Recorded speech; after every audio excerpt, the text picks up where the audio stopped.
पिछले दिनों आपने एक वीडियो देखा था जिसमें भारत की आज़ादी के बाद को अब आफ्टर 1947 जो घटनाएं हैं उसके बाद की उसको हम लोग चर्चा कर रहे थे एट ए ग्लांस। उसमें 1991 तक हम पहुंच आए थे, इसलिए 1991 10वीं लोकसभा ये होगी, 10वीं लोकसभा। इससे हम आगे शुरुआत करते हैं इस वीडियो में। जैसा कि आपको पता है 10वीं लोकसभा के प्रधानमंत्री थे पीवी नरसिम्हा राव। उससे पहले राजीव गांधी की हत्या हुई थी। उसी चुनाव के प्रचार में पीवी नरसिम्हा राव जो प्रधानमंत्री बने तो उनके वित्त मंत्री थे आपके पूर्व प्रधानमंत्री डॉक्टर मनमोहन सिंह, जो अपने उस कार्यकाल में वित्त मंत्रित्व के कार्यकाल में आर्थिक सुधारों के लिए जाने जाते हैं। भारत की अर्थव्यवस्था उस समय जिस गर्त में थी उसको उभारने के लिए वैश्वीकरण किया, ग्लोबलाइजेशन किया, निजीकरण को बढ़ावा दिया गया, जो आर्थिक नीति आज तक चल रही है। इन सभी बातों को शायद ससर निगाह से आप उसमें भी पिछले वीडियो में भी सुने थे। हम पीवी नरसिम्हा राव के काल की कुछ और घटनाओं को लेते हुए आगे बढ़ते हैं। 6 दिसंबर 1992 ये दिन है जब बाबरी मस्जिद को गिराया गया था। थोड़ी सी पहले घटना कर दूं कि बीजेपी 1984 वाले चुनाव में जब राजीव गांधी की लहर थी, इंदिरा गांधी के मरने के बाद जो सहानुभूति थी देश के मतदाताओं की राजीव गांधी के साथ, उसमें बड़ी पार्टियां ध्वस्त हो गई थी। बीजेपी को सिर्फ 2 सीटें थी लोकसभा की। लेकिन जो अगला चुनाव था उसमें अच्छी खासी बढ़त बीजेपी ने हासिल की। इसमें भी 10वीं लोकसभा में भी बीजेपी के पास अच्छी खासी सीटें थी। और एक मामला बीजेपी ने आगे किया, अयोध्या मामला। उसमें कुछ नेताओं की महती भूमिका रही, जिसमें अटल बिहारी वाजपेयी, लाल कृष्ण आडवाणी, मुरली मनोहर जोशी और आडवाणी जी का एक रथ यात्रा जो था वो भारतीय राजनीति में एक मील का पत्थर साबित हुआ, खासतौर से बीजेपी के लिए, जिसे बीजेपी के यहां तक पहुंचाने में एक बहुत बड़ी सपोर्टिंग भूमिका रही। 6 दिसंबर 1992 को बाबरी मस्जिद विध्वंसी घटना, और उसी के परिप्रेक्ष्य में लोग जोड़ करके देखते हैं 12 मार्च 1993 जब मुंबई में सीरियल ब्लास्ट किए गए थे, दाऊद कंपनी द्वारा लोग कहते हैं। इन घटनाओं के बाद कमोबेश ठीक ठाक स्थिति में ही पीवी नरसिम्हा राव का कार्यकाल बीत गया। 5 साल अपना कार्यकाल चला ले गए, फिर से चुनाव हुआ 96 में। और जैसा कि आपको शुरू से ही बता दिया गया था कि 89 से लेकर के 1989 टू 1914 ये जो समय है भारत में वो गठबंधन की राजनीति का है। तो अगला चुनाव जो कि 11वीं लोकसभा का हुआ 1996 में, उसमें भी किसी भी पार्टी को बहुमत नहीं मिला। लेकिन इस बार पहली बार पूर्ण रूप से एक गैर कांग्रेसी प्रधानमंत्री देश में देखने को मिला, अटल बिहारी वाजपेयी के रूप में। बीजेपी ने सरकार बनाई, लेकिन 13 दिनों के अंदर ही अटल बिहारी वाजपेयी ने इस्तीफा दे दिया, इसलिए कि उनके पास मेजोरिटी साबित करने के लिए पूरी सीटें नहीं थी, संख्या नहीं थी, माइनॉरिटी की सरकार चल नहीं सकती थी। इसके बाद प्रधानमंत्री बने दूसरे दक्षिण भारतीय प्रधानमंत्री, आप कह सकते हैं उनको, एच.डी. देवेगौड़ा, हरदन हल्ली डुड्डे गौड़ा देवेगौड़ा उनका पूरा नाम है। उस समय वह कर्नाटक विधानसभा के सदस्य थे। आज जैसा कि आप जानते हैं जेडीएस, जनता दल सेकुलर के वो राष्ट्रीय अध्यक्ष हैं और उस समय विधानसभा के सदस्य थे। तो यहां पर कुछ लोगों की महती भूमिका रही उनको बनाने में, जिसमें लालू प्रसाद यादव भी थे। कहा जाता है कि उस समय की राजनीति में कुछ और लोग प्रधानमंत्री बन सकते थे, जिसमें कि मुलायम सिंह यादव का भी नाम आता है। और यह भी कहा जाता है कि लालू प्रसाद यादव ने ही उसमें बड़ा खाई भी किया था या दीवार बने थे। उसके बाद यह भी कहा जाता है कि उस समय ज्योति बसु जो बंगाल के मुख्यमंत्री हुआ करते थे वह प्रधानमंत्री बन सकते थे, लेकिन शायद गठबंधन की राजनीति की जो समस्याएं थी आगे उसको देखते हुए उन्होंने इनकार कर दिया। खैर, हरदनहल्ली दुड्डेगौड़ा देवेगौड़ा ये प्रधानमंत्री बने, लेकिन ये भी चला नहीं पाए। इसके बाद जो प्रधानमंत्री बने वह आई.के. गुजराल थे। कोई बहुत बड़ी घटनाएं तो नहीं, लेकिन ठीक ठाक से ये लोकसभा 5 साल अपना कार्यकाल पूरा नहीं कर पाई, जो 11वीं लोकसभा की मैं बात करता हूं। अंततः गुजराल भी हटे, कोई विकल्प नहीं था सरकार बनाने का, और फिर से 98 में 12वीं लोकसभा के लिए चुनाव हुआ। आप देख रहे हैं कितनी जल्दी जल्दी चुनाव हो रहा है। इस बीच 12वीं लोकसभा के लिए चुनाव 98 में हुआ। इस बार भी किसी पार्टी को बहुमत नहीं मिला, लेकिन फिर से सरकार अटल बिहारी वाजपेयी ने बनाई। पहली बार 13 दिन की सरकार थी और दूसरी बार 13 महीने की इनकी सरकार थी। लेकिन 98 में एक काम इन्होंने किया, पोखरण में दूसरी बार इनके नेतृत्व में भारत ने परमाणु परीक्षण किया। 2 चरणों में किया गया, 11 और 13 मई को 2 चरणों में किया गया। और पहली बार आप जानते हैं 74 में पोखरण में ही परमाणु परीक्षण किया गया था, इंदिरा गांधी ने कराया था। लेकिन इससे कुछ आर्थिक पाबंदियां जरूर लगी, फिर भी उनसे बाहर आते हुए देश को आगे ले गए। लेकिन कुछ लोगों ने समर्थन वापस लिया और फिर से सरकारें चल नहीं पाई। 99 में फिर से चुनाव होता है 13वीं लोकसभा के लिए, और फिर से अटल बिहारी वाजपेयी सरकार बनाते हैं। लेकिन इस बार ये जो गठबंधन की सरकार थी, एनडीए के नेतृत्व में कह सकते हैं, एनडीए नेशनल डेमोक्रेटिक अलायंस, आप एक अलायंस देखते हैं और दूसरा अलायंस आप देखते हैं जो संपर्क कहते हैं, संयुक्त प्रगतिशील गठबंधन, जो कांग्रेस के नेतृत्व में चलती है, और इसको राजग कहते हैं, राष्ट्रीय जनतांत्रिक गठबंधन या एनडीए कहते हैं।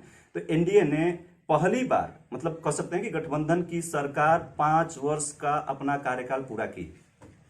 लेकिन इस बीच बहुत सी घटनाएं ऐसी रही जिनका जिक्र करना आवश्यक है। मैं इनका जिक्र कर रहा हूं। फरवरी 1999 में अटल बिहारी वाजपेयी ने लाहौर की बस यात्रा की। ये पाकिस्तान के साथ मैत्रीपूर्ण संबंध बनाने की उनकी एक बड़ी कोशिशों में गिना जा रहा था।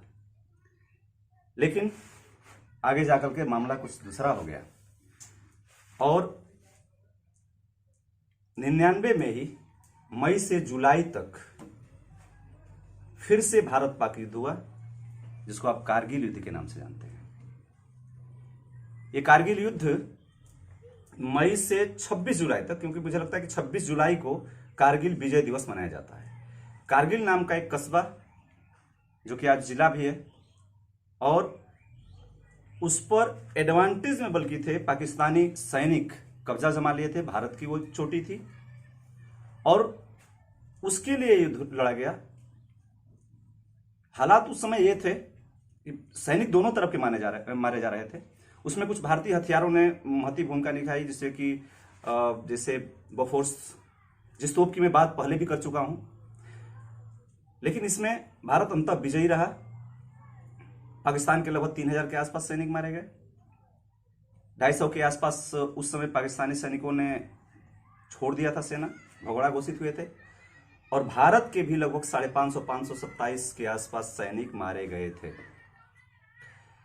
इसके बाद फिर से मैत्रीपूर्ण संबंध बनाने की कोशिश हुई। लेकिन इस बीच एक और मामला जो है तालिबानियों ने यहां घटित किया। वह मामला था 24 दिसंबर 99 को एक विमान जो कि काठमांडू का त्रिभुवन हवाई अड्डा, वहां से नई दिल्ली के इंदिरा गांधी हवाई अड्डे पर उड़ान भरा था। लेकिन बीच में तालिबानी आतंकियों ने उसका अपहरण कर लिया। अपहरण करने के बाद एक बार इंडिया में भी रोका गया, मुझे लगता है अमृतसर। इसके बाद उसको दुबई तक ले गए। दुबई में ले जाने के बाद कुछ यात्रियों को छोड़ा भी गया था, जिसमें कि 170-80 के आसपास यात्री थे। तो 30 के आसपास 27 या 30 यात्रियों को छोड़ा गया था। लेकिन उसके बाद वह कांधार लेके चले गए और यह मामला बहुत जटिल हो गया। तालिबानियों की सरकार थी, वैश्विक बिरादरी में भी किसी की पैठ उन तक बहुत ज्यादा नहीं थी। अटल बिहारी वाजपेयी लगातार कोशिश कर रहे थे, इनके साथ इनके विदेश मंत्री लगे थे, रक्षा मंत्री लगे थे। तत्कालीन एक और आईपीएस ऑफिसर जो कि आज आपका भारत में राष्ट्रीय सुरक्षा सलाहकार के रूप में आप जानते हैं, अजीत डोभाल, ये थे। इन्होंने भी उसमें महत्वपूर्ण भूमिका निभाई। अंततः एक समझौता ही कहेंगे हुआ और तालिबानियों ने कहते हैं कि इस कीमत पर छोड़ा था कि 3 आतंकियों को कश्मीर के जेल से छोड़ा गया था, तब जाकर के मामला कहीं सेट हुआ था। इस मामला के बाद 2001 इसमें फिर से एक कोशिश हुई, जब परवेज मुशर्रफ जो कि सैनिक शासक थे, वहां की सत्ता संभाल चुके थे, उनकी यात्रा आगरा में हुई। कुछ विशेषज्ञों का मानना है कि पहली बार दोनों देश कश्मीर समस्या के हल के नजदीक आ गए थे, लेकिन अंततः फिर से वही ढाक के 3 पात जो होता आया है अब तक भारत और पाक में, वही हुआ और कोई सेटलमेंट नहीं हो पाया था। फिर दिसंबर में 2001 में एक और बड़ी घटना घटी है, और ये घटना थी आपके संसद पर, भारतीय संसद पर नई दिल्ली में आतंकियों का हमला। ये लोकतंत्र पर हमला ही नहीं बल्कि पूरे भारत पर हमला माना गया। बड़ी दुस्साहस का काम था। टफ सिक्योरिटी जोन में वहां तक पहुंच जाना आतंकियों का एक आश्चर्यजनक घटना थी। खैर, इससे भी भारत उभरा। बाद में आप जानते हैं कि अफजल गुरु को इसके लिए फांसी भी हुई। ये आपने कार्यकाल देखा अटल बिहारी वाजपेयी का, जो 99 से 2004 तक का था, कामोबेश उतार चढ़ाव भरा। 2004 में चुनाव हुआ और 14वीं लोकसभा का, जैसा कि आप गिन पा रहे हैं शुरू से, 14वीं लोकसभा का 2004 में चुनाव हुआ। इसमें जो गवर्नमेंट बनी वह यूपीए की बनी। अंतर्राष्ट्रीय मामलों पर जो घटनाएं घटी थी, इसका असर कहिए या कुछ इकोनॉमी का असर कहिए, जो यूपीए की सरकार बनी, इसको यूपीए कहते हैं, जो 14 का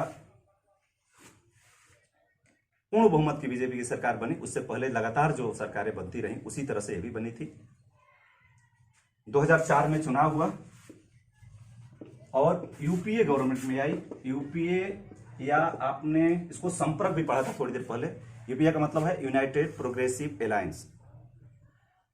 कांग्रेस के नेतृत्व में सरकार बनी और पहली बार भारत में एक सिख प्रधानमंत्री डॉक्टर मनमोहन सिंह बने, जो इससे पहले वित्त मंत्री के रूप में रह चुके थे। उससे भी पहले आप देखते हैं कि आरबीआई के गवर्नर भी रह चुके हैं, प्रसिद्ध अर्थशास्त्री। और ये 10 साल भारत के प्रधानमंत्री रहे। यूपीए फर्स्ट कहते हैं इसको। और फिर 2009, जिसमें यूपीए सेकेंड के नाम से जाने जाती है सर। इसमें भी कई सारी घटनाएं हैं, लेकिन बहुत डीपली न जाते हुए फिर से जैसे सरसरी निगाह से उन कुछ घटनाओं की जिक्र करूंगा जो बहुत महत्वपूर्ण घटनाएं रही। 26/11 की घटना, 26 नवंबर 2008 मुंबई में एक आतंकी हमला हुआ।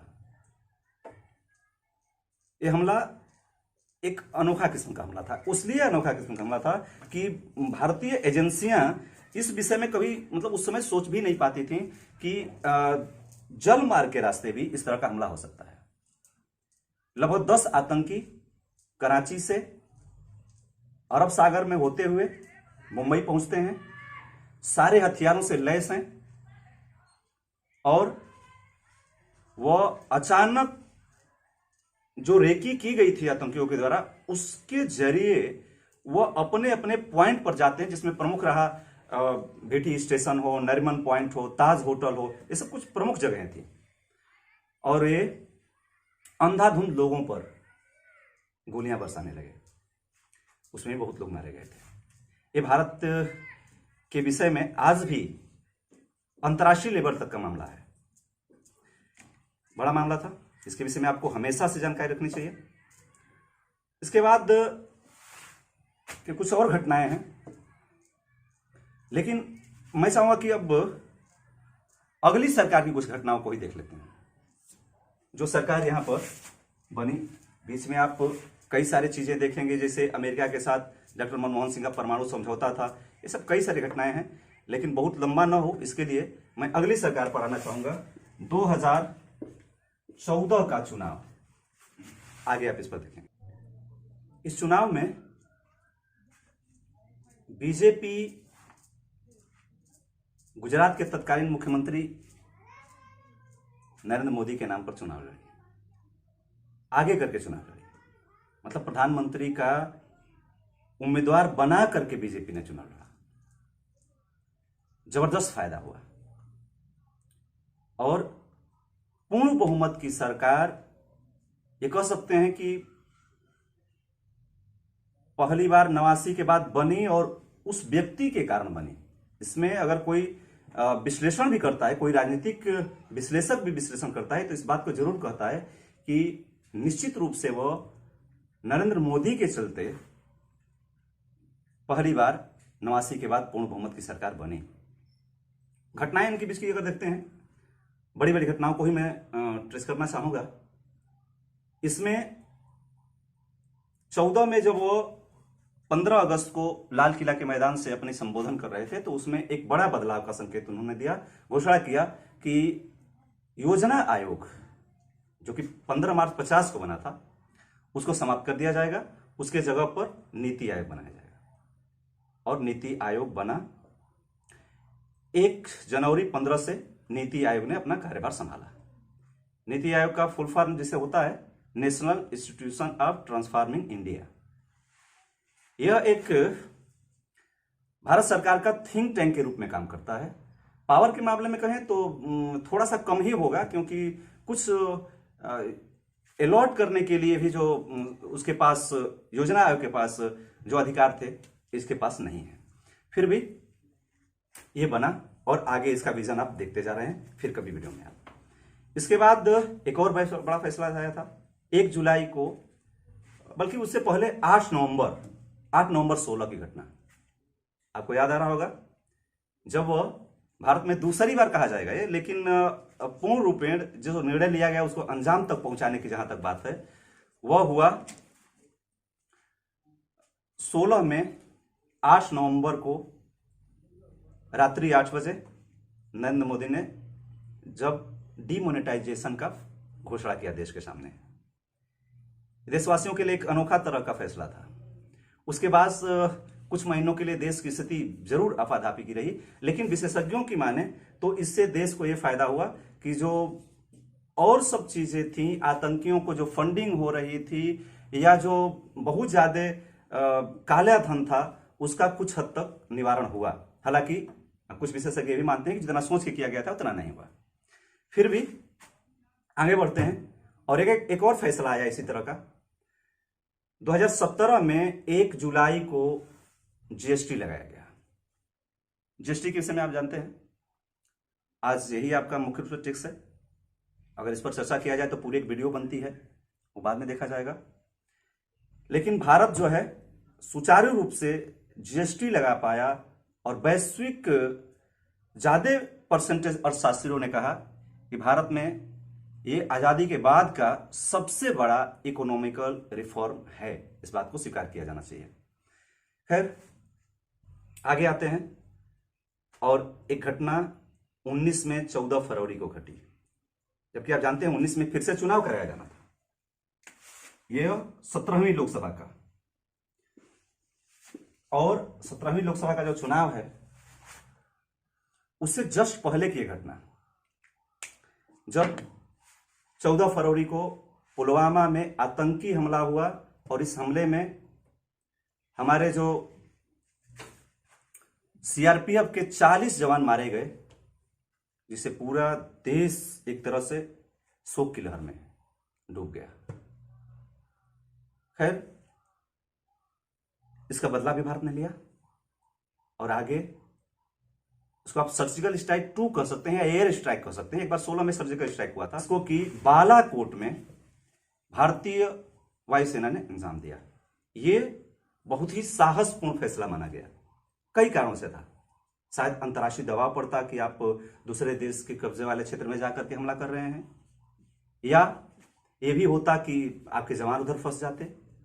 लेकिन ये बड़ी दिलेरी का मामला था और इसी मामले में आप अभिनंदन वर्मा का नाम आप पाते हैं इसमें, जो फंस गए थे फिर कैसे, लेकिन दबाव पड़ा अंतर्राष्ट्रीय और सम्मान सहित उनको वापस करना पड़ा, पाकिस्तान को हमारे हवाले करना पड़ा। इसके बाद कुछ और दो घटनाएं देख लेते हैं।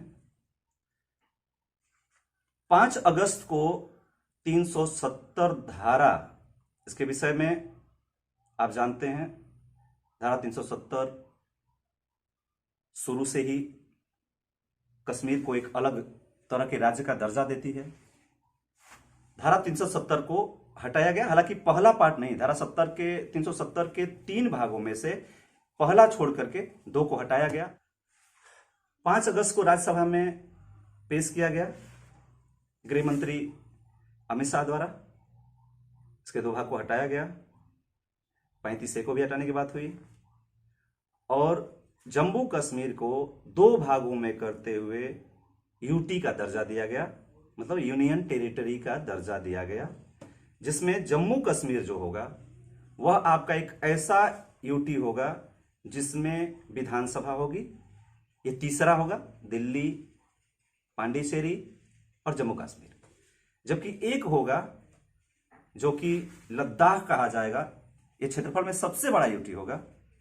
जिले 2 ही हैं, लेह और कारगिल, और जम्मू कश्मीर में 22 जिले हैं, जिसमें 20 हमारे कब्जे में है और 2 जो कि पीओके में है, उसको लेकर के बनाया गया है। एक और महत्वपूर्ण फैसला आया है, बहुत दिनों से चला आ रहा यह मामला था, इलाहाबाद हाई कोर्ट के रास्ते उच्चतम न्यायालय में दिल्ली गया था और ये राम मंदिर अयोध्या मामले के नाम से जाना जाता है। इस पर फैसला 9 नवंबर को आया था 19 में। 5 जज थे इसमें, 5 जजों ने सर्वसम्मति से फैसला सुनाया था। और इसके बाद की जो घटना देख रहे हैं अभी, जिसके दौरान ये वीडियो आप देख रहे हैं कोविड-19 की, इस पर तो चर्चा आगे होती रहेगी। धन्यवाद, मिलते हैं अगले वीडियो में।